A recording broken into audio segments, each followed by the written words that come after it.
Hello, how are you today?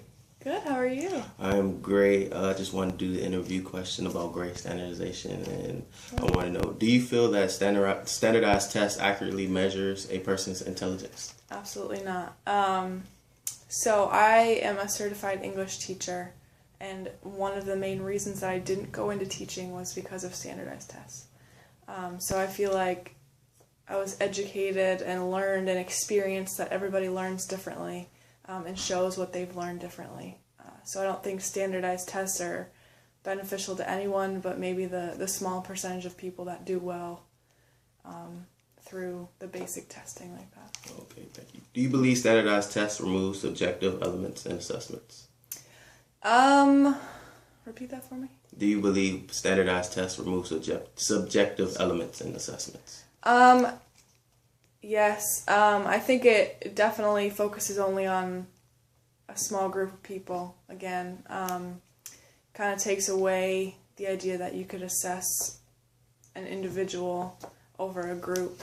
Again, everybody learns differently. Everyone takes tests differently and shows their knowledge differently. So definitely. Okay.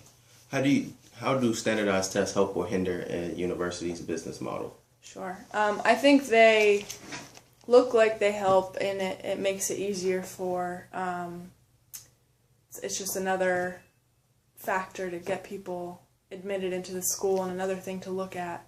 I think it hinders it in that you're probably missing out on a lot of really great students by focusing mainly on those scores. I know where I went to school, at SUNY Potsdam, they actually stopped requiring the SAT. Oh, that's nice. And it was nice, and you had a really good blend of people that obviously all learned differently, and our classes were really focused on that too. Okay, thank you. Do you think that the test hinders the learning environment?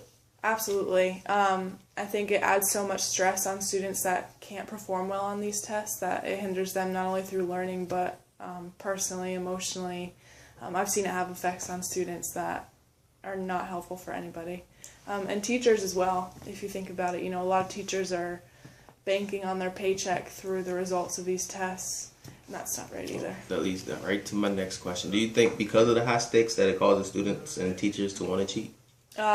Absolutely. I'm not saying that I would if given the option, but I think students cheat not because they are trying to be sneaky or bad students. They're cheating because they want to get the results, because they want to move forward ultimately. And a lot of students that are cheating, and teachers as well, know that these students could do really great in college if it wasn't for these standardized tests that are kind of holding them back. You know, they're doing great in the class overall, have a great average, and then the tests are like the deciding factor, and that's really hard.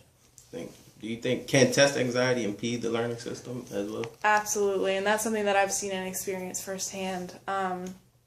And that's why, as a teacher, it's so important to work hard towards finding different methods of testing students, so testing